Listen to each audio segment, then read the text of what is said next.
So welcome to the Lean Six Sigma certification training program. And this particular session is to give you an introduction about Six Sigma. In what context an organization requires Six Sigma, or why all of you should learn this Six Sigma. And I will also try to introduce Lean in a lighter manner, because tomorrow we have got an expert who is coming and then introducing you the Lean. So as part of this session, you will also get to understand some important tools which are required in define phase, like the voice of the customer, voice of the business, CTQ, critical to quality, and those things. So this is what in detail I'll be covering from now at least till 1 o'clock. So what is Six Sigma performance? When can we say my process is performing at a Six Sigma capability? And the concept of operational excellence. Even some of you have used the word excellence, business excellence. So what is the meaning of it? And what is exactly operational excellence? And then I want to share the gist of a book written by Stephen Covey, 7 Habits of Highly Effective People, and 6 important reasons why improvement projects fail in an organization. You're not audible. Am I audible? Yes, Any issue? yes, you are. Yes, sir. yes, you're audible. Yes, yes. I am audible, right? Okay. Yes. So why six important reasons for failure of an improvement project? Whether the project is a Six Sigma project or some other project, sometimes, it fails to deliver the targeted results. Why it is happening? And what can we do for it? And then, of course, why this skill set is required. And 4 important steps to quality, process approach, and little history of Six Sigma, because Six Sigma came from a US-based company known as Motorola, right? Little history. And then the DMAC methodology of Six Sigma and the tools, various belt levels, the responsibilities, and then will be your question and answer. I think once this is done, we can proceed to detailed learning of DMAC methodology: define, measure, analyze, improve, and control. Now, what is Six Sigma performance? You might have heard Six Sigma means lesser than 3.4 DPMO, where DPMO stands for defects per million opportunity. Yeah, defects per million opportunities. Before getting into that, let us understand about a a big group of people known as Dabbawalas in Mumbai. You all know Mumbai, right? More than 20-25 million population are living in that city, and in which there are about 5,000 people. You can see them in my slide. 5,000 people known as Dabbawala. You know what they do? They collect your lunch boxes and deliver it at your workplace. And again in the evening, they will collect it back from your workplace and then hand over in your house. This is their nature of job or nature of service they do. These 5,000 people in a day, they deliver about 2 lakh lunch boxes. They deliver about 2 lakh lunch boxes. You know their level of performance? Their level of performance is 1 mistake in 16 million transactions. We could imagine how many mistakes they do. 1 mistake in 16 million transactions. In fact, an article came in a magazine, Forbes magazine, highlighting that their performance is well above Six Sigma. Their performance is well above Six Sigma. I think all of you will also agree with me, isn't it? This is much better than 3.4 defects per million opportunities. Now tell me, are these people are trained Six Sigma bells? Or are these people at least educated? We could even see a mix of people, even illiterates are also you could see. Then what is their secret behind, having such a high level of performance? Can you please throw some light? What do you think is the secret behind their performance? Process.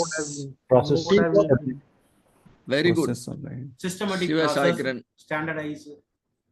Standardized process. Continuous improvement. Teamwork, Very good. Continuous Teamwork. improvement. Teamwork. Teamwork, Proper teamwork. effective communication, Effective communication. On Fantastic. time. On time. Fantastic. Fantastic. So these are the reasons.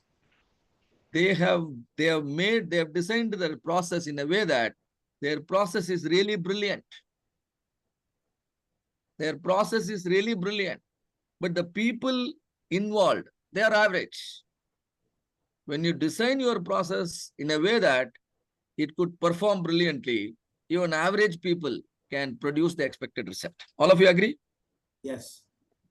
You don't require, brilliant people always. If your process is really brilliant enough, and sometimes that can take care of, the delivering the targeted results. This is what Dabbawalas did. This is what Dabbawalas did. Systemized process. Yeah, they have really, systemized the process, and that's the result. Now, on the other side, you are seeing the modern Dabbawalas, Zomato and Swiggy. Here, the combination is, it is almost, they copied their model, isn't it? But slight modification. They brought food from your house, but these people are bringing food from the nearby hotel. Of course, you choose the hotel. So that's the difference. Otherwise, the service is same. Here, now these people have the brilliance to scale up the business. The Mumbai Dabbawalas, they were operating only probably, within Mumbai. But you could see these fellows, operating everywhere, isn't it? But do you think these modern Dabbawalas, they operate at Six Sigma performance?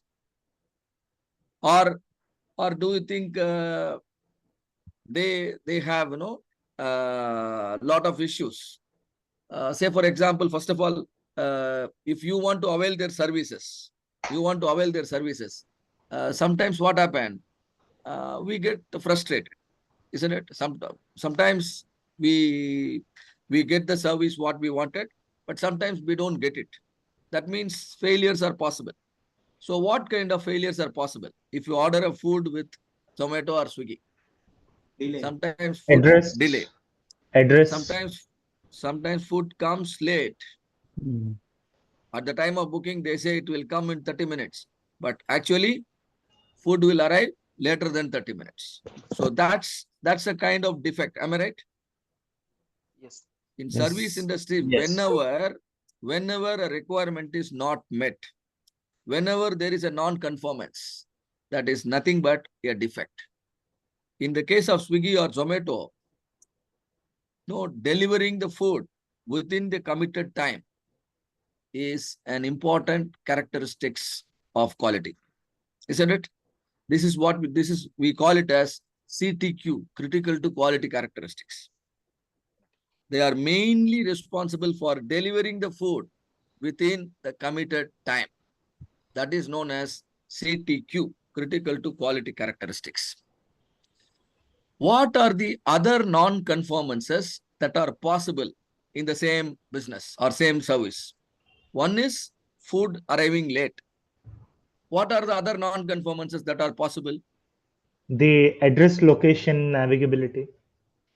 That is Navigating. related to delay only. That's why food Okay. is arriving late. Okay. But Order One- cancellation. Okay. Wrong food delivery. Or wrong food is delivered. Of course, if the food is wrong food is delivered, yes, that's a problem for the customer. But do you think Swiggy or Zomato is responsible for that? Hotel fellow, right?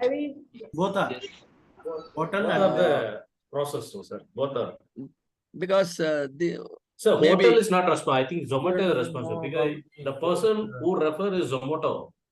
okay, he can bring some other package, right? That's what you Yeah, mean. yeah. Actually, the proper food is packed, but the fellow delivery boy collects the wrong one and then brings it to you. So Yeah. that way it is another non-conformance. Yeah. So the first possibility of defect is food arriving late. The Yeah. second possibility of defect is an irrelevant package is coming to you, right? The third possibility, the food package is completely damaged. Opened, yeah. It's opened and everything is readily mixed up even before you receive it, right? So that's not a requirement. And the other, what else could be the possibility? The behavior of the service boy, isn't it? Serviceman. So I think these four are the requirements from a customer point of view. Am I right? I would like to add one more point to it. Yeah. When you see in Dabbawalas, there is a standard amount of fee that we pay that doesn't Yes. change for that month. While in Swiggy, there is a surcharge that they see if Yes. there is rains, if the hotel location is far off. So this benefit what Mumbai Dabbawalas give that doesn't carry on Zomato or Swiggy. Also the Yeah, demand. I understand. There is a slight difference in the business model altogether. Yeah. So their way of operating is different, but here the operation is completely different. They just bring your order wherever you have ordered the food, but the point is So if what was sir, yeah. sir. If server is down, then nothing will work for Zomato and Swiggy. True. All right. Always, certain things are controllable, certain things are uncontrollable. Right? We initially focus on the controllables, and then later we try to bring the uncontrollables under a controllable scenario. So, but I don't think the server issue or the issue due to rain, strike, and all of this, you can be Server issue tackled. is in under risk assessment. Yes, it's under risk assessment. Okay, looking at the customer's point of view, there are four ways a failure can happen. Delayed food, Wrong. wrong food, damaged food, Yes. and then Person the delivery boy's behavior is not appropriate. These four are called critical to quality characteristics. If you want to succeed in any business, even one of our participants said, no, he or she want to start a business. The first thing you need to understand is you need to understand your customer's requirement. In the case of Swiggy or Zomato, how many requirements? Four. Four. Now, what's very, very important is you should be able to convert each of these requirements into a measurable characteristics. You should be able to convert each of these requirements into a measurable characteristics. Now, my question to all of you is, will you be able to measure the delivery time? Because that is the first requirement. Yes. Yes. Possible. Yes. Possible. The moment you book a food or you make a booking, time is captured. And the moment food is delivered, time is getting captured. Yes or no? Yes. Yes. So yes. delivery time is measurable. So that is the most important CTQ in the business of Swiggy or Zomato. Because they have a clear understanding on that, that's why they are very, very successful. Hope all of you agree with me. Yes. They always ensure they honor the commitment. Otherwise, they are even ready to pay a penalty to you. That shows their commitment to conforming to the specification. Similarly, will you be able to measure the behavior of the delivery boy? Yes. Yes, the rating. How? No, Feedback. sir. No. Feedback, complaint. Feedbacks, complaints, surveys. The ratings of the delivery partners. Ratings of the delivery partners, the customers, right? All of these are measure of maybe slightly, sometimes it is direct, sometimes it is indirect, but it helps us to measure. When we talk about the delivery time, the measurement is very accurate. Yes. But when we talk about the, behavior of the delivery boy, I can't say it is perfect, isn't it? Yes. I can't say it is accurate. It is less accurate, but still I am able to measure it in a particular manner. Slowly I will improve upon. All right. So these are two different kind of data types. One data type is accurate, the other one is less accurate. Clear? But Yes, sir. ultimately, if you really want to succeed in any business, you should be able to measure your performance. You should be able to measure your performance with respect to each of the CTQ. You should be able to measure your performance with respect to each of the CTQ. Swiggy or Zomato, they have 4 CTQ. If they continuously improve their performance with respect to these 4 CTQs, you know what will happen? Their business will improve. Will expand and grow. Their business will improve. They'll start getting more customers. If you also ensure your performance with respect to the CTQs are better than your competitors, even customers from your competitors will start coming to you. Isn't it? So, what we all have to understand is, we have to have a clarity on the critical to quality characteristics in our products, in our services. And then we should ensure our products stand out in the competition. That's all good to attract customers, retain customers. That is even all good to attract customers from your competitors. If you are able to attract customers from your competitors, that means you are now operationally excellent. When can you say you are operationally excellent? You are now able to attract your competitors' customers. This is what Reliance Jio also did. You remember? Yes. In the Okay. year 2015, Jio was not there. What were the other companies present?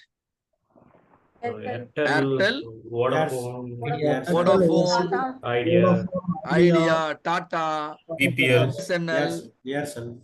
Aircel, so many players, small players. And Jio entered as a new company. They had the dream of becoming market leader. Yes or no? Yes. They had the dream of becoming market leader. They Yes. know if we are operationally excellent, we can definitely become number one. That is why, every company, is trying to be operationally excellent. If you are operationally excellent, the law of nature is you will definitely become a market leader. So understanding on the operational excellence is very, very important. That means your performance should be better in comparison to the competitors. Your performance in terms of quality, because the quality is something, customer will never compromise. In terms of quality, in terms of productivity, in terms of delivery, if you are operationally excellent in terms of quality, in terms of productivity, in terms of delivery, and in terms of cost, the law of nature is your company will grow fast. Your market share will improve fast and you will become market leader. You know how many years Jio took to become market leader? Today they are market leader, am I right? All of us have a Jio SIM. yeah, Yes. All of us use Jio. yeah. So how many years they took? Maybe 3 5 years. years. Yeah, 3 to 5 years is a good time. So literally any company, even if it is a brand new, entering into a new market, if you are operationally excellent in 3 to 5 years, you can become number one. So Lean Six Sigma is nothing but an operational excellence approach. That's all. Lean Six Sigma is nothing but an operational excellence approach, keeping quality as the strategic focus. Particularly Six Sigma, not Lean Six Sigma. Six Sigma, what is the strategic focus? Quality. If you want to ensure your product quality is better than your competitors, then you must embrace Six Sigma. All right. So Six Sigma works at the CTQ level. Six Sigma is not a, system. Six Sigma is a process level approach. It works on every CTQ. If your product has got 4 CTQ, then you will have 4 different Sigma levels for each of the CTQ. As far as the delivery time, your performance is 6 Sigma. As far as the delivery boy's behavior, your performance is 4 Sigma. Something like that.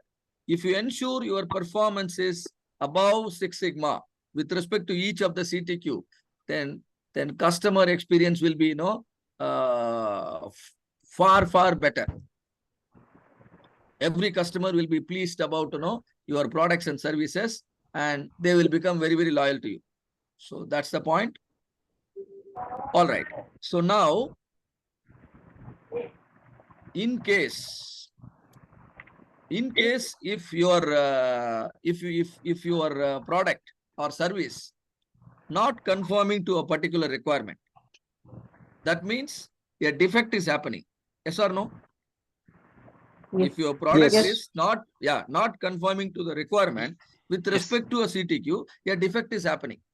In the case of Swiggy or Zomato, we defined that there are 4 such opportunities, 4 CTQs, right? Every single delivery, there are 4 opportunities for a failure. If 100 deliveries are happening in 1 hour time, in 1 hour, 100 deliveries are happening. Now, what is the total number of opportunities for a defect? 400. 400. In this manner, you have to calculate how many opportunities for a defect is possible in a day, right? Or otherwise, how many defects are actually happening if there are 1 million opportunities? How many defects are actually happening if there are 1 million opportunities? If the number of defects are just 3 or 4, then you can say that your performance is 6 Sigma. All of you understand? Yes. Now I will ask a simple question. In order to reach 1 million opportunities, how many deliveries are required? Every delivery, there are 4 opportunities. To reach 1 million opportunities, how many deliveries are required? All of you get me? 2.5. 2.5 lakhs 2.5 deliveries. Yes. If there are 2.5 lakh deliveries happening in a day, I think it should be happening for Swiggy or Zomato, isn't it? Because they are operating throughout India.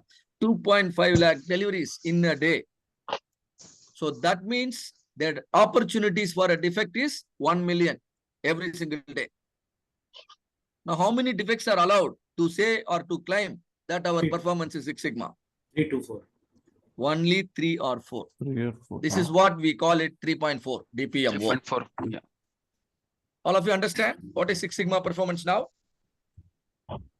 All of you understand what is 6 Sigma performance? If your Yes. DPMO is lesser than 3.4, now you can proudly say you are operating at 6 Sigma performance.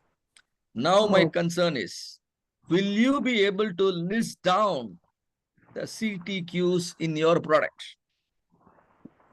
Will you be able to list down the CTQs in your service? Yes or no? Yes. Yes. See, CTQs relate to the characteristics of your product. CTQs relates to the characteristics of your service experienced by your customer. Am I right? I'll give you 1 minute time. You all can type one single CTQ of your product or your service. Let us all have a look at the chat box. Let's see, our own understanding about our product and services. Please type one CTQ in your product or in your service.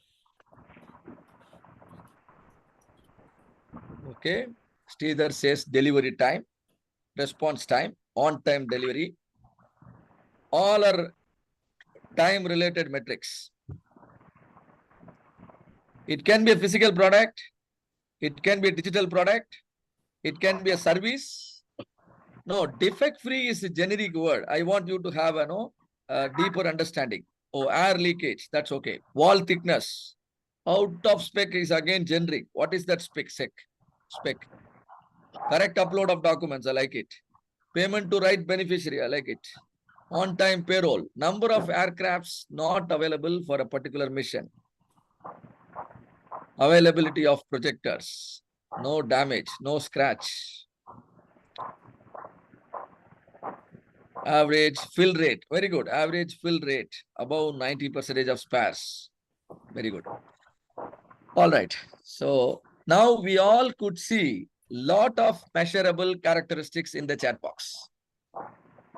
If you want to improve upon these characteristics, then Six Sigma can be a good approach for you. Six Sigma is all about improving your performance with respect to any metric. If the metric is important to your customer, then it is a quality metric. If the metric is important to your customer, then it is quality metric. We call it CTQ. If the metric is not important to your customer, but it is important to your business, then it is called critical to business. Am I right? Then it is called critical to business. You are not meeting a CTQ or you are not meeting a CTB. That means a failure is happening. Yes or no? That means a failure is happening.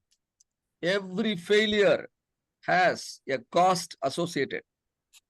Every failure has a cost associated. That is known as cost of failure. You can also call it as cost of poor quality. Poor quality. Because you are not meeting the requirement. So there is a quality gap. And that's known as cost of poor quality. Cost of poor quality can be internal. Cost of poor quality can be external. When can you call cost of poor quality as internal cost of poor quality? If the failure is detected within your company. If the failure is detected internally within your company, then it is called internal failure or internal cost of poor quality. If a failure is detected outside your organization, let's say customer detects a failure. Now this is a case of external failure, external cost of poor quality. Which will be costing you more? The internal cost of poor quality will be costing you more, or the external failure will be external will be costing you more. Sometimes it will be more dangerous. Like for example, in the year 2015, I believe, Maggie was banned. You all know, right? Maggie was banned. Why it was banned? Lead substance in it. Yes. Yeah. The lead content was Due to the polish. The lead content was beyond the permissible level. Lead content was beyond the permissible level. FSSAI has a clear guideline. That was violated. One of the important CTQ is violated. As a result, Maggie was banned and several tons of Maggie packets were destroyed. A particular batch of Maggie packets had higher lead content, and so that was destroyed. So if you really want to avoid all of this cost of poor quality, then you have to take care of your quality. You have to take care of your quality. Quality means your performance on each of the CTQs in your product or each of the CTQs in your service. The CTQs purely depends on your process. Yes or no? If your process is really brilliant, your performance on the CTQ will definitely be brilliant. All right. So if you have a brilliant process and average people, your results can be great. Am I right? Yes. Yes. yes, right. Your process has to be brilliant and then average people. Suppose you have brilliant people, but poor process. Your results will be very poor. Lot of failures. You can expect lot of failures. What if you have brilliant people, as well as brilliant process. Awesome. You will start seeing, excellence in your workplace happening. That means your performance is way beyond your competitors. Everybody literally would love to come to you. You will be able to offer high quality product at the same time at a very, very competitive price.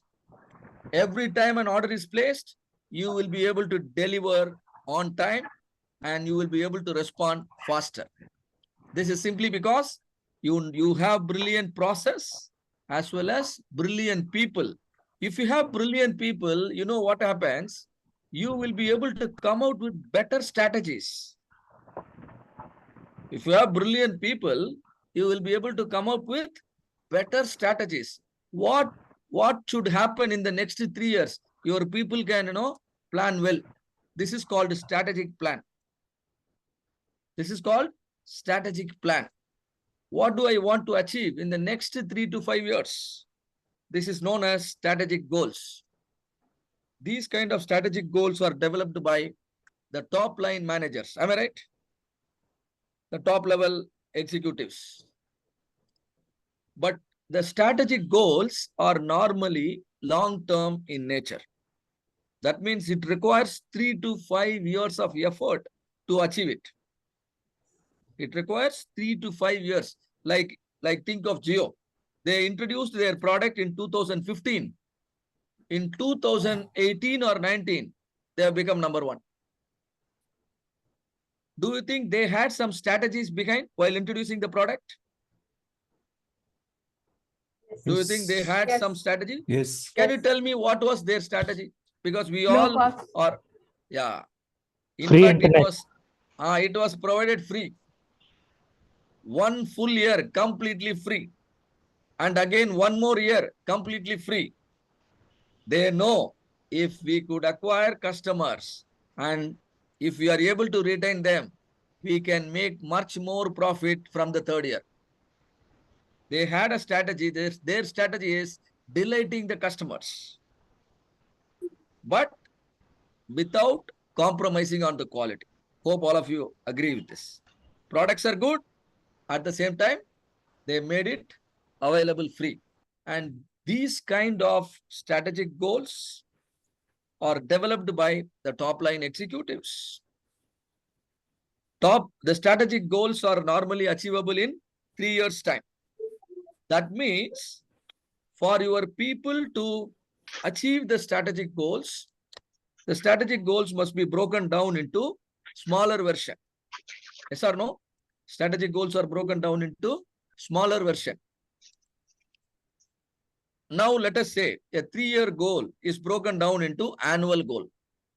Now they are known as tactical goal. Who will be responsible for achieving tactical goals? The mid-level managers. Am I right? Yes. The mid-level managers. The top-level manager is very clear about what he wants to achieve in 3 years. And so he will communicate those objectives to the mid-level managers. And then there will be a sequence of negotiation happening, meeting happening, and then an annual goal is agreed on. And who is now responsible for the annual goal? The mid-level manager. What is the name of the annual goal? I said tactical goal. Tactile. So next year's target is clear because goal always comes with the target.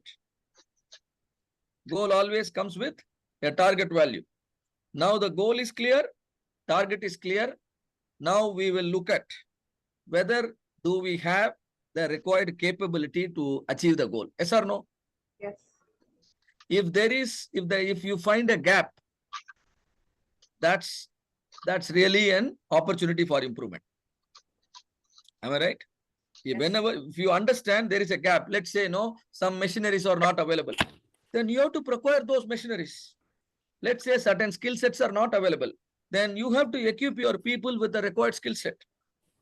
Let's say some of your processes are not brilliant. You need to improve those processes. So gaps are possible in all formats, isn't it? all these gaps are nothing but the improvement opportunities. If you don't fill up those gaps, you are not going to achieve your annual goals. Am I correct?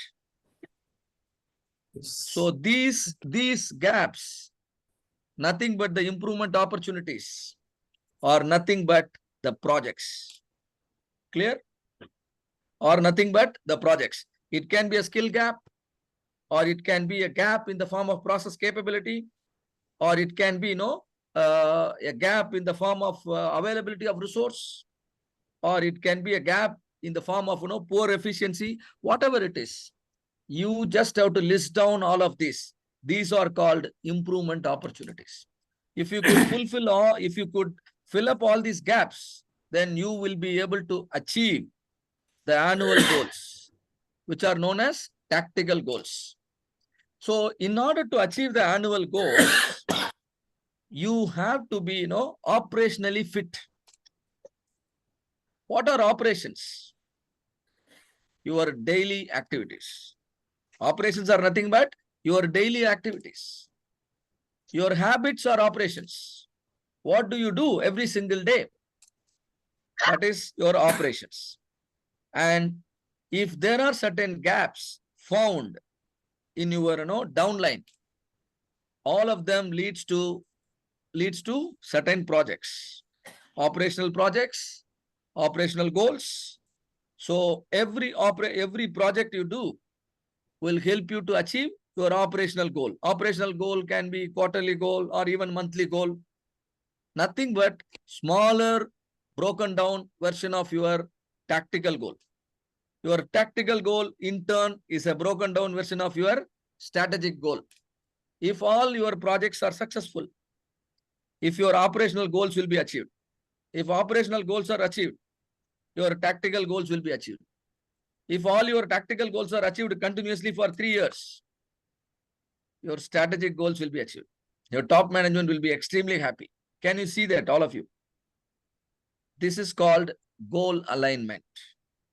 This is called goal alignment. Every single project that is happening at the shop floor should be in line with the long-term objectives and long-term goals of the organization. And in Six Sigma, we make sure it happens exactly. Projects are always identified in alignment with the strategic goals of the organization. Clear, all of you? Do you understand? Yes. Ultimately, these projects will equip you to be operationally excellent. This project, we will do this on a continual basis. We are talking about continuous improvement, isn't it? So once we achieve a certain level of performance, and again, we keep improving in the second cycle. So as a result, gradually we become better than our competitors. And we do this at a rate faster than our competitors. Don't worry, no matter how big or how small you are, you try to improve, try to reach a level where you are better than the competitors. You have to, adopt the changes and adopt it at a required speed. If you make all your people understand this, if you make all your people cooperate with this drive, that means the drive is known as operational excellence. Clear? It's an aggressive campaign where we involve everyone and then make sure we improve our performance with respect to quality, cost, delivery, and time, right?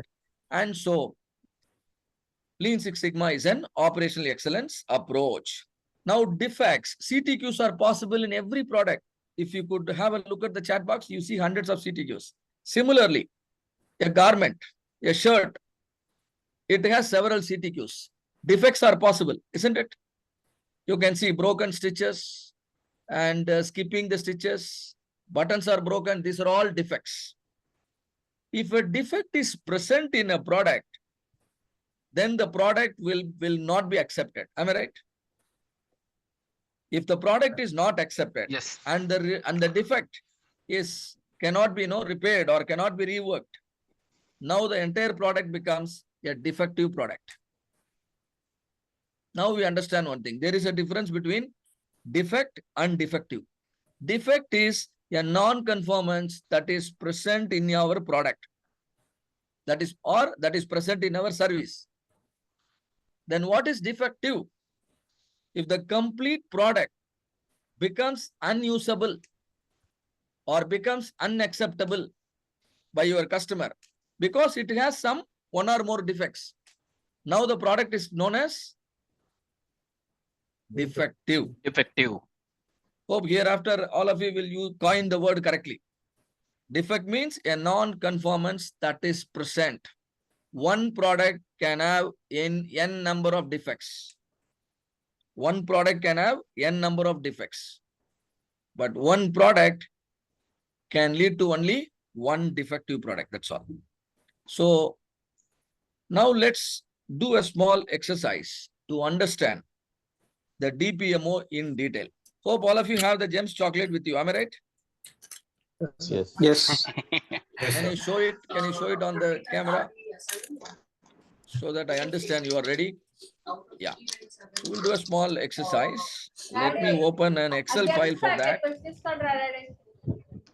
I will also share this Excel file with all of you so that you can also get access to everything we are doing. Okay, I'm just opening it. Now, in the GEMS also, there are CTQs required for discussion. Every product should have CTQ. Otherwise, quality cannot be defined. If you want to define quality, I have a doubt CTQ. in the middle, if you don't mind, and Yeah, you're please. explaining about the defects and defectives. Could you please explain me a bit more because I didn't understand well the difference of defects and as well as the defectives. Sir, can I come? Sir, Yes, can I sir. come? Please. Mr. Who is the Rafi. Yeah. I don't know. Okay, I will tell you. Meeting all the specifications, you will accept. Yes or no? You want to buy a computer. You're right, sir. Your computer has got so many specifications. The keyboard should be there, motherboard should be there, monitor should be there, this SSD should be there, all these things. If any one of the specification is not met, then still I may buy because suppose the color is not okay, I can buy still. Yes or no? Okay, right. Yeah. Right? If suppose I reject it, if all the specifications are not met, then I will not buy this computer. Yes or no? You're right. So I take a decision not to buy it. That is called it is defective. Okay? Okay. Okay. But, So let me give another example. Have you ever rejected your product? Have you ever rejected your product? Yeah, sir. So many I can say. Okay. Yeah. Why did you reject the product? Why don't you, correct the defect? Because correcting the defects may be, not possible. Not possible, yes. You're right. And so you reject it. Otherwise, if correction is not allowed by the customer, then also you have to reject it, isn't it? Because customer is the king. Yeah. If customer wants product first time, right, products only, then defects, should not at all happen. Rework is not at all allowed.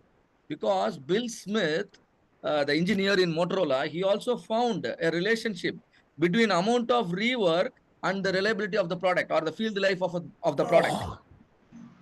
If you do more rework, then the field life is found to decrease. He published his work. If the product is, if you do a lot of rework and repair before selling a product, then that product will not have the expected field life. Agreed or not? Agreed. Yeah. Yeah. So that's why, we must try to do things right at the first time. We have to have our process in a way that defects are impossible. Imagine your wife has, prepared the breakfast for you. The breakfast is idli. Let's say the idli did not, come up well. Now, will you be able to remake the idli? Same idli? No. Now, what is this idli called? Is this idli is found to have defects or the idli is completely defective idli? If you more salt, defective. If you less salt, if you add the salt, rework that salt. Now he understood. Now Senthil has given a clear example, right? If you can adjust something in sambar or something, if salt is not enough, you can add sambar. I mean, you can Correct. add some salt and then set it right. Now he has corrected the defect. Okay. But if the idli is overcooked or your, something is over fried and you can't remake it, and that is unacceptable. In that case, we call it defective. Please Well note, understand, you sir. are the best expert as far as your product is concerned. You can define it, what is acceptable to the customer and what is unacceptable. Sir, If the can we come? unacceptable happens, then the product is Defective. defective. All right. That's all. Thank you. Thank you. Thank you. I Sir. think the doubt is clear, sir. Yeah, No, yeah. no, no, it doesn't matter. I want to tell one thing. In certain Okay. cases, even if not all the specifications are not met, it is only defect. I'll tell you, immediately after my marriage, my wife made idli, and then I have to eat it as a defect only. I can't say defective and reject it. I have to eat it because it was not an idli, if the chutney was not good, everything that is possible was wrong. Thank you. Sir, defective also you are taken. Yeah, you are forced to accept the defects. Yeah. All right. Now we will do a small exercise to understand our learnings, at the deeper level. Now you all have the GEMS chocolate. Let us define some defects. Right? Let us define some defects. So we all just now understood DPMO means defects per million opportunity. And then defect means any form of non-conformance that can occur in our product. Any form of non-conformance that can occur in our product is defect. Now in the GEMS chocolate, I want to limit our thinking to only 5 types of non-conformances because there can be many non-conformances possible. I'm not going to worry about everything because the time is also important. Now, let me also define certain characteristics. Count is important, am I right? Because every GEMS chocolate, inside the pack, there are some chocolates, isn't it? Chocolate pieces. The count is important. You purchased 5 rupees GEMS, so 10 units are expected inside. If it is not 10, that is a kind of defect. Yes or no? Yes. Yes. So all of you are going to work as a quality inspectors, right? For half an hour. You are going to check, and once I ask you to open, then you can open and check. But right now, let us define the defect. And number 2, each of the GEMS chocolate should not have any cracks. It should not be broken into pieces. It should not have any crack initiated. Hope all of you understand what is the second defect. Clear? All of you understand crack, the meaning of crack? Yeah. Yes. Yes. Very good. Third one, shape. Every GEMS chocolate is supposed to have the round shape. We all know what is a round shape. If it is not round, elliptical, having sharp corners, there is a shape defect. Right? Now, fourth one, color. Multi-colors are allowed, but one gem should have only one color. Yes or no? One gem should have only one color. The color should not get mixed up. The color should not be faded. Just look for all of this. If you see a faded color, or if you see a one single gem having multiple colors because the colors are exchanged, something like that, right? So they are color defect. And finally, the most important one, the taste of the gems. You can consume one of the gems and then check for yourself whether the taste is okay or not. Please see to that the 5th test you are doing after doing the first 4.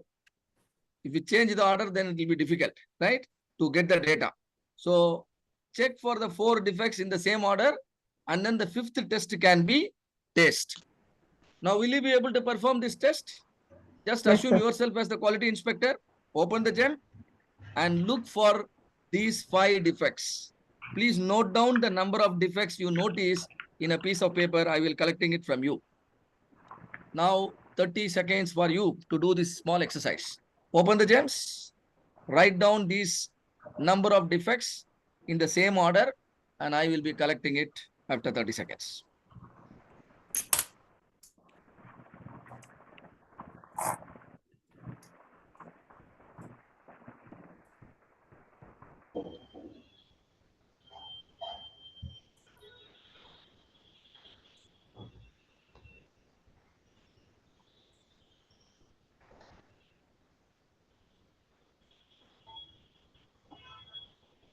Okay. Sir, one quantity, crack, shape, color, and another 1 minute, 1 minute, 1 minute. Oh, you want to note down, here. Count, crack, shape, color, taste.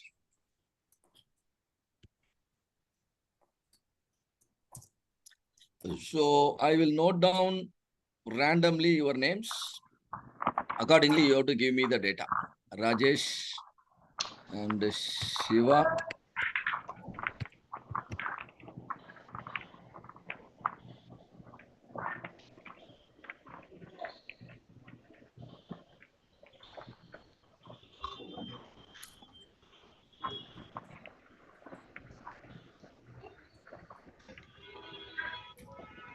One minute.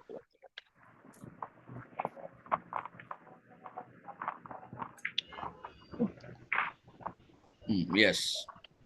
So Rajesh, Shiva, and then I have Ashish. So for me, the total count is 22, crack is 1, and shape defect is 3. 1 minute, 1 minute. I'll note down the names. Harish. Then we have Manimaran.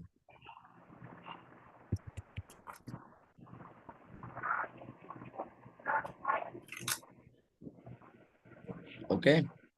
Venkatesan. Okay, so let me tell. Yeah, I would like to go in this order.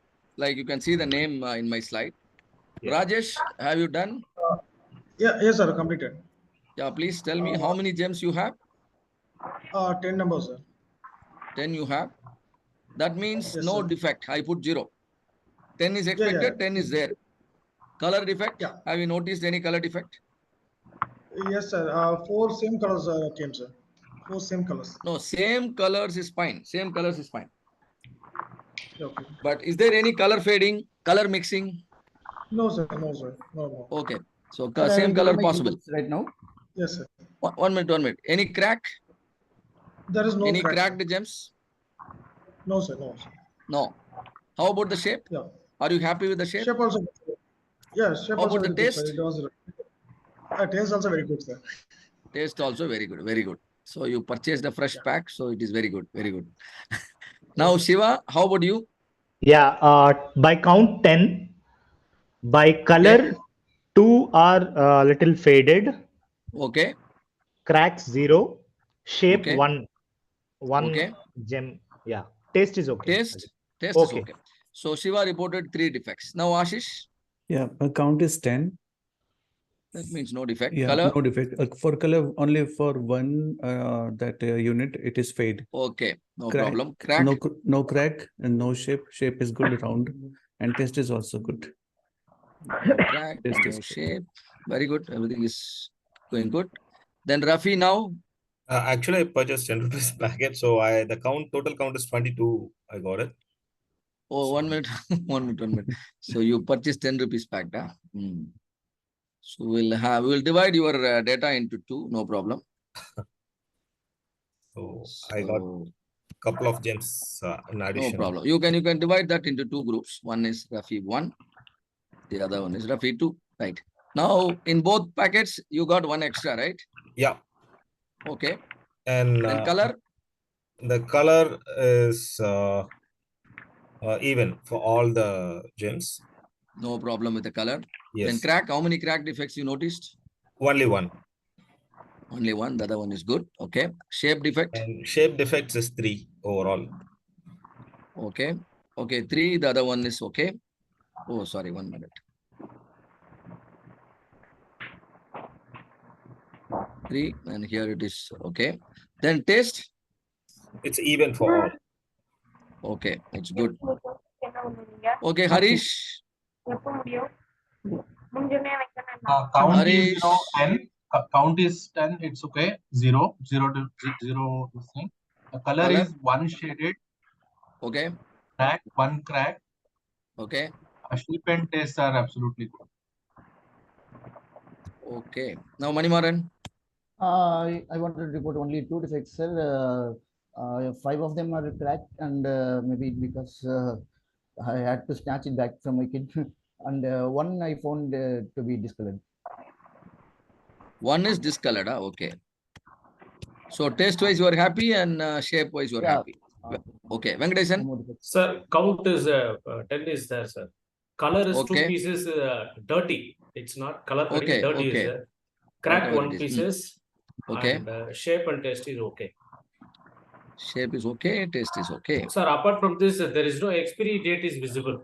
It is Okay. That right now we have scoped out. Right? okay. Done. Sir. We have only considered 5 defects. Okay. Very good. Yeah. All right. Now 8 people helped me. I think Hello? 7 people. Is there anyone ready with the reading you want to give? Sendil. Okay, Sendil. Yeah. Yes, Mr. Sendil. So only 8 pieces are available. Only 8, so 2 Yes. shortage. 2 shortage. Okay. Crack 1. Okay. I Shape think those two same only I color. got it, I believe. Shape 2 pieces uneven. Okay. Color 1 is mix up means repeated color 1. Oh, color. Okay. Color already it is written 1. And Crack? crack is 1. 1. And taste wise? Taste wise okay. No He is not telling the faded color. He is telling repeated color. Okay. So it is So not a repetition defect. is okay, sir. Repetition Yes. is not a problem. Yes. Otherwise, Repetition no, is not a otherwise, problem. I do have another scenario. What is that? I have 12. In count, I have +2. Oh, you have +2. Okay. I'm the lucky one, I guess. I got the 2 extra. But crack, I Yeah. had 2. Okay. 2 cracks. Color mismatches, 3 were there. Okay. Shape is all perfect. Taste is also fine. All right. So I think your name is Justin, right? So we will stop with That's this, correct. right?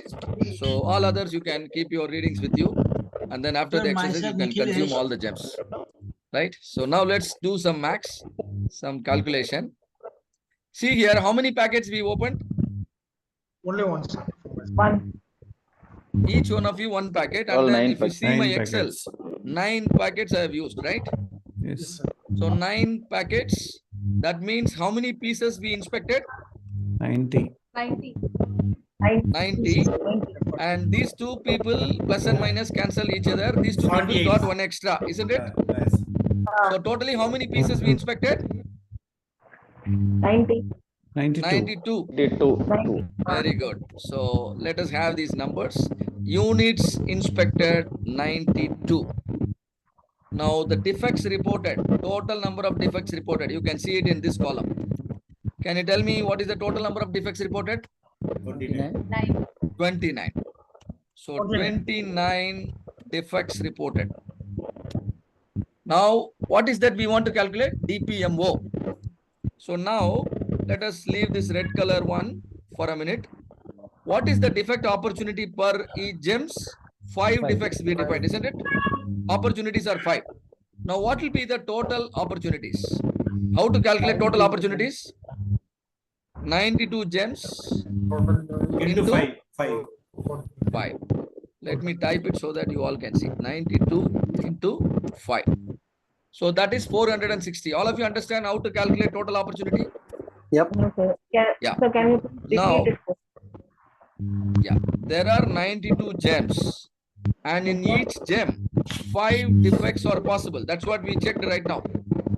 So 92 into 5, 460. That is the total opportunities. Now I am going to calculate DPO. What does it stand for? Defects per opportunity. So what is the formula for defects per opportunity? Defects divided by total opportunity. What is the defects? How many defects? 29 divided by 29. 460. What is total opportunity? 460. 460. Can you see the number 0.06? Yes, sir. Defects per opportunity is 0.06. I want you to calculate defects per million opportunity. I'll give a scenario here. 63. Imagine 1 apple is 1 rupee. What will be the cost of 1 million apple? 1 million. 1 million. 1 million rupee. Defects per opportunity is 0.06. Now defects per million opportunity is, I just have to multiply this Why? Yes. 1 million, right? Yes. 1, 2, 3, 4, 5, 6. 6. What is the DPMO? 63,000.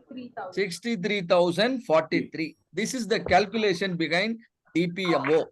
One way of measuring your process capability with respect to CTQs. If you want to say that your process is operating at 6 sigma, then the DPMO should be 3.4 or less. But look at the DPMO here. Are you happy with the DPMO level right now? No. Definitely not. You have to improve, right? But your conclusion based on the DPMO calculation and everything will become logical if you work with correct CTQs. If the CTQs chosen are wrong, I don't think all these calculations will make sense, isn't it, in your business? Yes or no? Yes. Now look at the gems. The DPMO is 63,000. Now that means definitely performance is bad. But how is the business happening? Is the business happening well, or is there a problem? Well, business is going well. Happening Yes. well. So our understanding, is the quite opposite. Why is it happening? Some of the CTQs we have chosen are not the actual CTQs, isn't it? Yes. Yes, sir. Right. Why this mistake happened? We understood the customer segment wrongly. Isn't it? Customer segment for the GEMS chocolate is kids, maybe, are age of 10 and below or 12 and below. None of you, here is, below 12. All of you become a strict quality engineer and you checked several things which are unnecessary. And then you reported 63,000 DPMO. That's the reason why our conclusion is not becoming logical. All of you understand what I'm speaking here? Yes, sir. Always when you are checking quality, you should have the right understanding of the CTQ. Only the right CTQs has to be checked, not the wrong ones. Right? But something, if you feel they are critical to your business, you can check that also, not a problem. But from the customer viewpoint, the CTQs have to be the real CTQs. If you work with wrong CTQs, all the principles and all the knowledge you gained will become useless. It will lead to wrong conclusions, right? That should not happen. So there are a few learnings here. Always you have to understand your customer before understanding the CTQ. For our convenience, we chose something. It doesn't mean that they are CTQs. Maybe if I have to say the CTQs, taste is really a CTQ, isn't it? Taste is a real CTQ. Am I, yes or no? Yes. Correct. Maybe count also may be a CTQ. Suppose if kids are not getting, the required number of chocolates, sometimes, it can become a problem. Then if they know how to count. But the color and other things, no kids will, check, like how you checked. Even if the gems are completely broken, they will still like the chocolates. Even if you give it in powder, they'll still consume everything. So those are not the real CTQs. That's the important thing. Now, with respect to this DPMO, what is the sigma level? I take you to another sheet. Let me come this side. I'll be sharing this sheet with all of you shortly.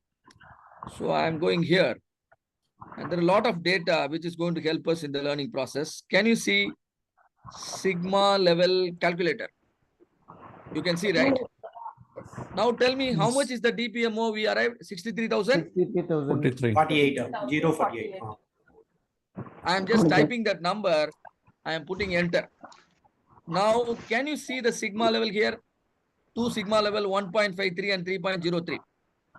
Now look at the 3.03. 3.03 is the sigma level in short term. In long term, the sigma level is 1.53. How much is the difference between short term and long term? 1.5. Yeah. This is equal to, 63,048. Yeah. So this is equal to short term sigma level minus long-term sigma level. Always you will see a difference of 1.5 between short-term and long-term sigma level. Which is lower? Short-term is lower or long-term is lower? Long term is lower. You know why long-term? Because sigma level is a capability. Always in long-term, your capability will come down. Yes or no? Because Yes. wear and tear, some other sources of problems will also come and participate. Always in long-term, the capability will come down. That's why long-term capability is lower than short-term, and statistically it is estimated that sigma level will reduce by 1.5 in long-term. Clear, all of you? Now Sir, tell me. Yes. Can you explain Yes. it with an example, sir? We did it with an example right now. But long term, how come it comes down? Oh, okay. Suppose imagine you are taking the black belt training program, isn't it? Yes, sir. So at the end of the training, we are going to conduct the examination. Yes. And we know you all will do very well in the exam and then clear the exam. Suppose if I conduct the exam after 3 months, will you be able to clear the exam? No. Possibly Looks the results. tough. Possibly. Maybe you may clear. Possibly. Possibly, but then you think that the tendency to forget will be more. Yes, the intensity will be reduced. That's what I told you. The long-term capability always reduces. Over time, performance will come down. Yes or no? Because in real-time scenario, your resources will become old. Isn't it? The wear and tear and operators will change. There are many changes are possible. As a result, always, the tendency is to lose the capability. So we have to take into account that also. Unless and otherwise, you make a drastic change, gaining the capability. Capability always come down. That's the idea. Sir, can I come? Yes, sir, please. Please note, when you are doing it short-term performance, there are certain factors affecting. Yes or no? Yes or no? Something is affecting. Whenever I'm doing something affecting. When I'm doing in the long term, again some factors affecting which are different from the factors that are affecting in the earlier stage. Yes or no? Yes or no? Tell me, Yes. yes or no? Yes. See, when you are listening to RK, you are not able to understand what I say because I am stranger to you. Am I right? Yeah? It's a factor. Yes or no? Short-term factor, yeah? Yes, sir. You don't know who I am, therefore when I am talking to you, you don't understand what I am teaching to you. But after 1 week, you are much familiar to me. Still you will not understand, but there are very many more factors because I am teaching you a complex subject. Yes or no? Yes. So the factors are different for a short term and for a long term. So if you follow only one factors, and that is called short term. If you consider all the factors, that is long term. Right? And we call two terminologies, probably if you are doing PhD or postdoctorate, you will come to know. A treatment and group. Understood? For each group, the treatment may be different. So for each group and each treatment, it is a long term. For each group at present, then it is called short term. Understood? All right. So the understanding between or the boundary line between short term and long term, gradually you will be able to define for yourself. Always, the short term and long term has to be understood by experience. Has to be understood by experience. We know after some point of time, the performance will deteriorate significantly. But how much is the period of time? That depends on the process. That depends on the environment. That depends on the product. Yes or no? So we can't say this is short term and this is long term. It depends. Right? It depends. So you need to understand the context and then you can have your own definition. But the difference statistically between short term and long term is 1.5. This is a statistical assumption. All right. So we understood now what is DPMO very clearly. We also now have a tool, the Excel template, which can convert the DPMO into sigma level. Am I right? I'll share that template so that you can also calculate. Now, what is operational excellence? Operational excellence is the execution of this business strategy consistently and reliably better than the competition. Execution of the strategy. Who will give the strategy? Top management. You have to see to that the strategy is deployed throughout the organization, horizontally, vertically, and it is practiced at the even at the down level. And you have to deploy it in a way better than your competitors, right? In a way better than your competitors in terms of quality, productivity, and cost, with the lower operational risk leading to increased revenue and profit relative to the competitor. As a result, the profitability goes up, market share goes up, customer satisfaction goes up, and in Six Sigma, this focus is mainly on the quality.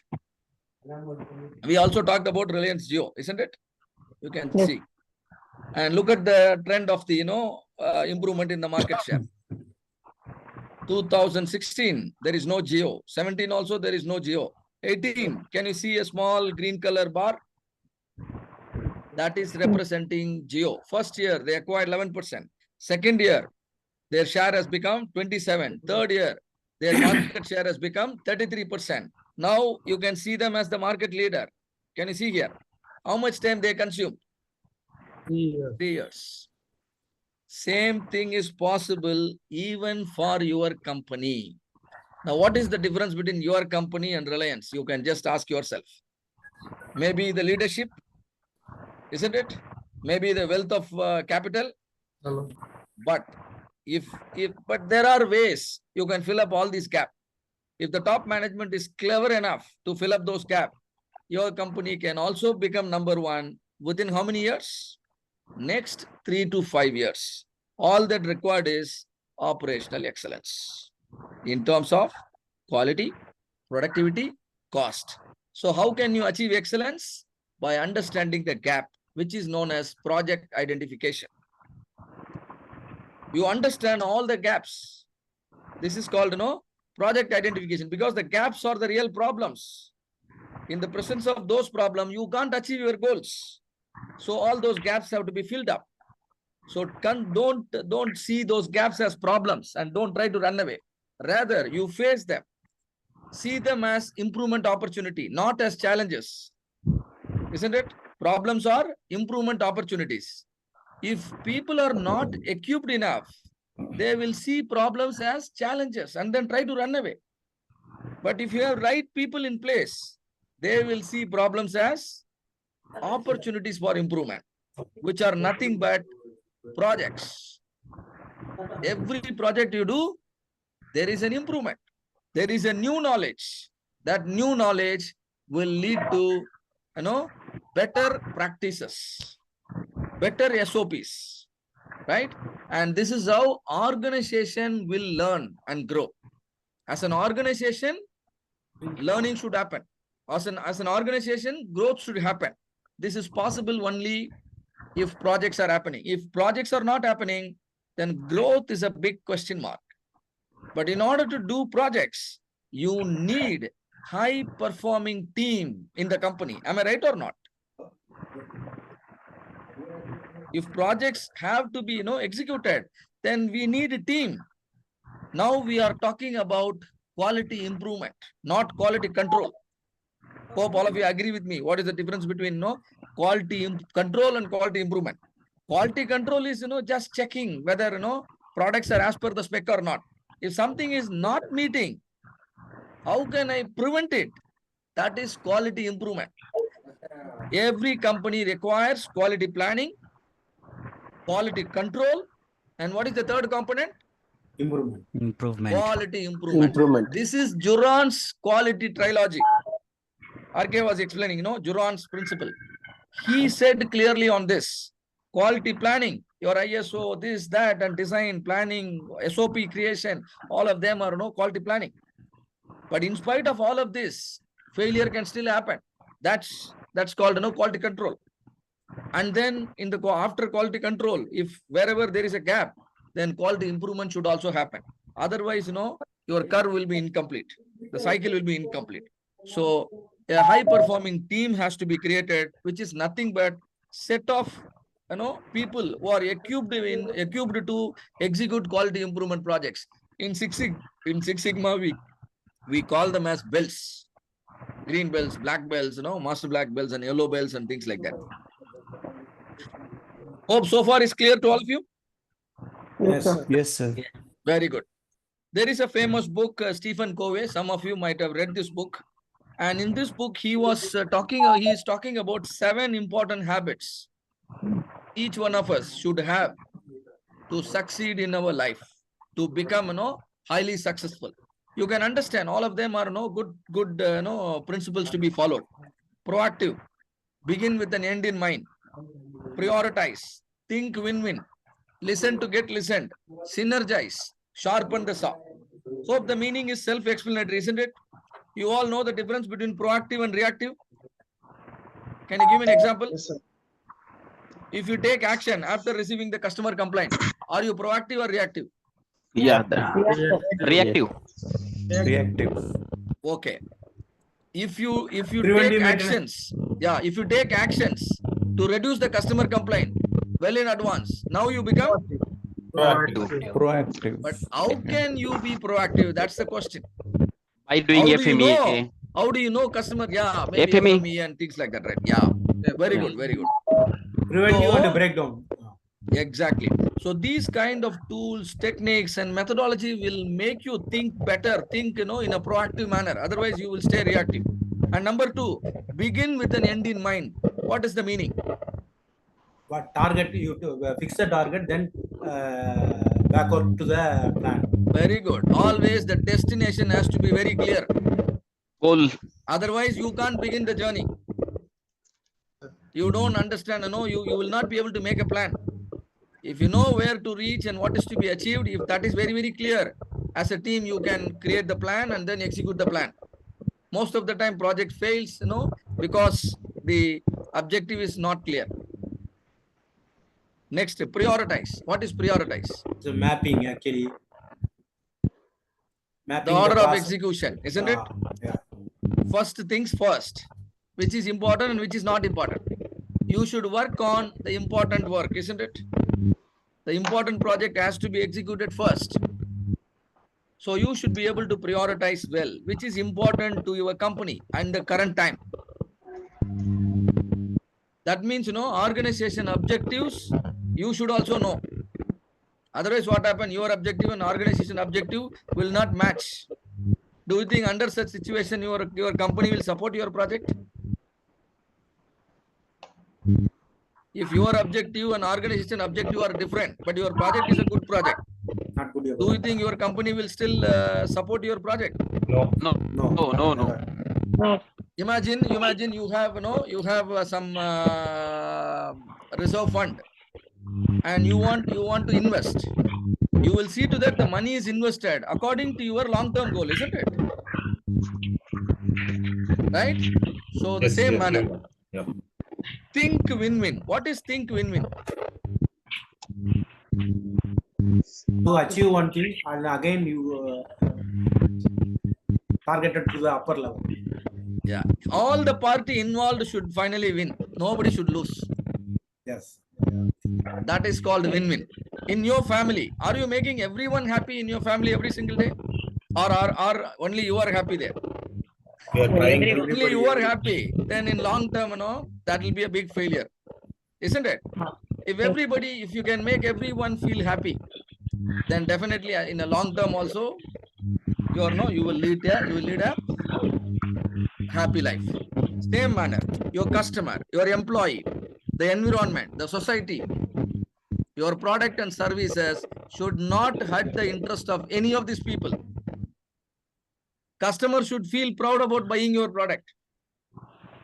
You should also enjoy a profit. Your product should not harm the environment. Society should not be, affected. Are you creating a win-win scenario? Yes or no? Yes, yes. That is the fourth point. Listen to get listened. What is the meaning here? Team members waves to listen everywhere. Listen the If you Not really only want team ideas. not only team members, all the stakeholders. Understand your Stakeholder, customer. whatever. Listen to your customer to listen what you want. Customer. Very good. Problem understanding is the important task. First thing you should do is you must understand. Imagine there is a problem within your family. If you really wanted to solve the problem, what should you do first? You should have the patience to listen without interrupting the members, isn't it? When they are expressing something, we should not interrupt. We should not jump to solution. We should not jump to criticizing or making suggestions. No, don't do that. Listen to them completely. Repeat the same language to them.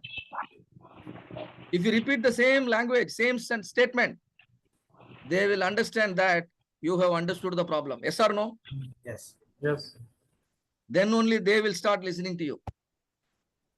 If you jump straight away, you stop them and then suggest solution and compare your family member with the neighbor. Problem will become magnified. Yes or no? Yes. But what is the relevance here in Six Sigma training? Quality problem. When customers are coming to you, try to listen fully. Try to understand. Encourage them to speak. Are you doing it? That's my question. Is your organization really doing it? Or are you closing the doors when customers are walking in for raising a complaint? Right? So there has to be some mechanism, system by which you should capture the customer's voice. Right? Maybe through website, maybe through email, maybe through call center, customer support, whatever possibility, right? You create and try to collect them. That is listening. Synergizing. What is synergizing? To create a cooperation and interaction. We should perform as an organization. We should perform as an organization. Every single individual should be aligned to the organization goal. Am I right? Yes. When you make it happen, that time 1 + 1 will not be equal to 2. 1 + 1 will be equal to 11. Yes or no? If projects, different departments doing different project without proper coordination, without proper alignment, what is the use? You are not going to achieve. But if you ensure all the projects are aligned perfectly with the top management's objectives, you will see a lot of support coming from the top. You are also getting support from the bottom, and everyone is completely aligned. And now you will become operationally excellent in a very shorter span of time. Otherwise, the growth will be very, very slow. We need faster growth. For that, we have to synchronize. Nothing wrong in making your people getting equipped with the right knowledge and right skill. That's where training comes into picture. Many a time, people are resisting to do something new. But that is, essential. If some skill gap is found, yes, we need to really equip our people and so that they understand all of this, and then they will give cooperation. Otherwise, change management will be very challenging.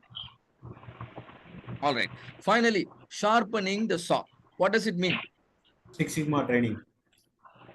Six Sigma Updating training. your process. Updating, right? We already have, the wealth of knowledge, but it doesn't mean that we should not learn further. Again, Your company has, really good, systems, but doesn't mean Capitalizing that on you our can't strength. improve. Continuous improvement. Continuous improvement is a never-ending journey. We should be open to new learning, and every project will give a new knowledge. A new knowledge, a good company will absorb that knowledge and feed it back into the process. Yes or no? If you don't feed that new knowledge into your process, then what is the purpose of acquiring the new knowledge? What is the purpose of doing the project? The results will vanish in the long term. You will not be able to sustain. Every company needs profit. Every company needs the profit they desire. Desirable profit should become a sustainable profit. So no, we need profit which is sustainable. We need profit which is not only sustainable, it should also become predictable. Predictable means you will consistently make profit. Everything, you will do it consistently. So organization needs desirable, sustainable, and predictable growth in profit, right? At the same time, none of the stakeholders' interest should be damaged. All right. So this is what you are learning in the course also. Here also, this is what you are learning. We are going to teach you certain tools. Some tools will make you proactive.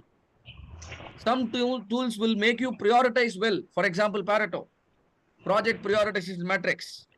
So you should not be confused why we are teaching so many tools. If these skills are going to really accelerate your growth, what can happen if we provide you some appropriate tools and techniques? Six Sigma exactly does that. It gives you methodology. It gives you tools and techniques by which all of these skills will improve, but you are going to use it in your professional life. What is written here is, can be used even in the personal life, but in Six Sigma, you are going to use it in your professional life. And some tools I have mapped here, right? And hope this is also understood. Now, one more point before we go for the lunch. So when we are on an attempt to achieve improvement or do a quality improvement project, many a times it will fail. Why it fails? Because the environment is not suitable for the improvement. Am I correct? Yes, sir. Environment is created based on the habits of the people. If habits are not good, the environment will be bad, isn't it? So the habits or otherwise, how people behave in an organization as a group, that is what we call it as culture. How we all behave as a group, that is called culture. How we behave as an individual, that is called mindset. If the organization puts sincere efforts to create a good culture, automatically the environment will become supportive for improvement. If there are no efforts taken, what will happen? Bad culture will start developing. Am I correct or not? If there are no efforts put in by the organization to develop a good culture, what will happen? The exact opposite will happen. Agreed or not? Yes, sir. See, Yes. in our textbook, nowhere it is taught how to bribe, isn't it? How to steal. Nowhere it is taught. But people learn automatically on their own, isn't it? So same manner, if there are no honest efforts or sincere efforts put in to develop a good culture, automatically a bad culture will get developed and then people will be very resistive. So this is one major reason, and mainly the top management should understand the power of these kind of approaches. If they can't understand, then it will be difficult in such environment to implement approaches like Lean or Six Sigma. They are very, very powerful and extremely useful approaches. But then the top management should be able to understand. Another reason why projects fail, people are not very clear on using the right tool for a particular scenario. Imagine a carpenter use a set of tools because he is working with wooden material. A plumber use a set of tools. He is dealing with the materials used for the plumbing. So tools are designed based on the nature of work.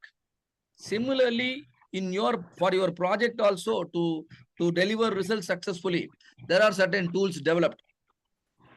Sometimes it is quality control tools. Sometimes it is project management tools. Sometimes it is decision-making tools. So you should have the, knowledge and ability to make a right choice of the tools. In the absence of which, projects will fail. Hope all of you agree with me, isn't it? Have you ever seen a carpenter using an irrelevant tool? No. He always makes the right choice. Same manner, we are also going to do that. And another reason for project failure is uncertainty in measurement. What is uncertainty? Error. If you measure wrongly, then you understand the problem wrongly. If you understand the problem wrongly, how are you going to solve it? Isn't it? Most of the Six Sigma projects are complex in nature, and so projects are data-driven. So how do you understand the problem? You understand the problem with the help of the data. If the data itself is corrupt, how will you understand? So always when you measure, error is possible, you need to understand that. Not error is, error will always populate. So you have to make sure the error is limited to less than 10%. We will be learning this in the course. If you don't limit the error to less than 10%, still you use the data, it simply means you are ready to close your eyes and then drive the car at an accelerated speed. You know what will happen if you close your eyes and drive, isn't it? If you really want to solve the problem where the project is data-driven, your data should be clean and credible. Yes or no? If your data is not clean, that means you are now ready to close your eyes and still drive the car at the speed you want. And you are not going to reach the destination. You will reach somewhere else, right? So measurement error, you should be able to control. And what is the permissible level for measurement error in any project? Should be less than 10%. You will be learning it in the measure phase. Fourth reason for project failure, lack of methodology. People don't know where to start and where to end. And they are also not clear about what to do in between. And in such a scenario, working as a team is impossible because nobody knows the starting point and ending point and in between, isn't it?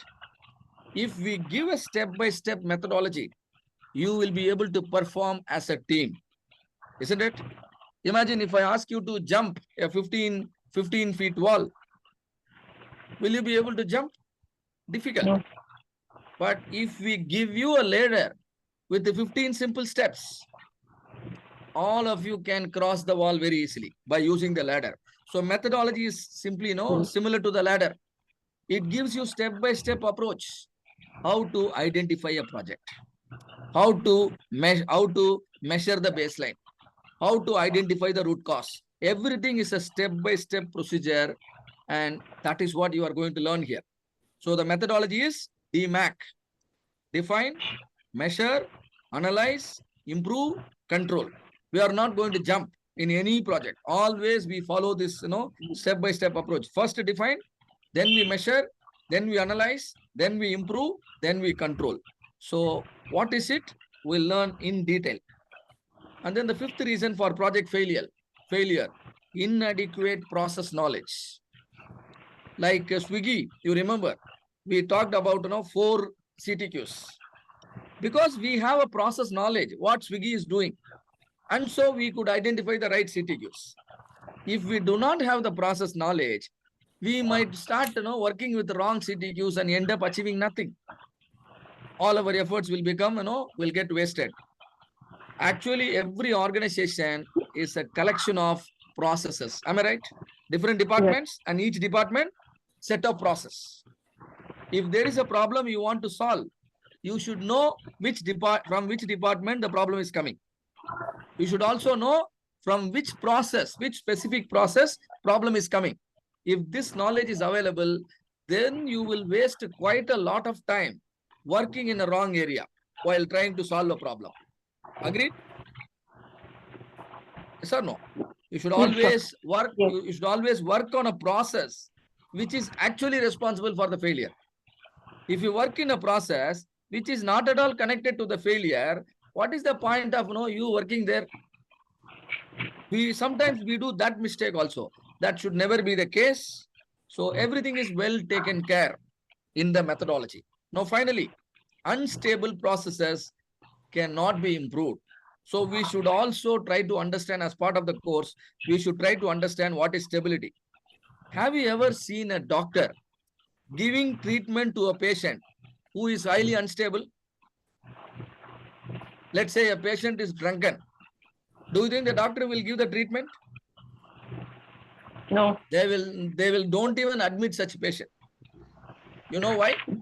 When the patient is unstable, if you still try to give the treatment, even the treatment, can easily go wrong. Yes or no? And then doctor will be blamed for the failure of the treatment. So the same mistake you should also not do. Always when you try to improve, first ask yourself whether people are having the required consistency in doing some task. If consistency itself is lagging, please don't suggest any improvement. Do you understand? Yes, Why they are not consistent? They don't follow any procedure. Why they don't follow any procedure? There is no SOP, or people are not following the SOP. That means process is not respected. Am I correct? If such a scenario exists, please don't talk about improvement. What is required is standardization is required. What is required? Standardization, because standardization will bring consistency. If consistency comes, improvement becomes possible. All of you understand the sequence? If this sequence is disturbed, your project, should fail. So in my opinion, these are 6 big reasons why Six Sigma projects fail. And we are going to take enough care to prevent all of this when we are doing our first project. So I would like to stop here. And if there are any questions, you can ask me. Otherwise, we can proceed for the lunch and then continue after lunch. So any questions? None from my side. No, sir. No, sir. No, sir. No, sir, I am good. All right. So that means that means everything is, you are able to understand. So 1:15 Sir, now. just one from my side. Sorry, in Please. the last moment. No So problem, as no per the problem. schedule, like DMAC methodology. So are we going to cover that in next topic, next session, or Yeah. because as per Afternoon. the schedule, okay. As per the schedule, yes. Yes, sir. As Okay, per the because it schedule, was in the earlier afternoon. in the lunch time. Yeah, sorry, go ahead, sir. No. In the afternoon, we are going to discuss the define phase. Okay. Define, and then tomorrow we'll start measure, and then the next week, analyze, improve and control. But the third week, we will revisit to gain a deeper understanding, which will make you a real black belt, right? So now at the outline level, we will be covering up define, measure, analyze, improve and control, learning a lot of tools. But again, some more tools we will be learning. So participating in third week, you will definitely gain a deeper understanding. Got it, sir. Thank you.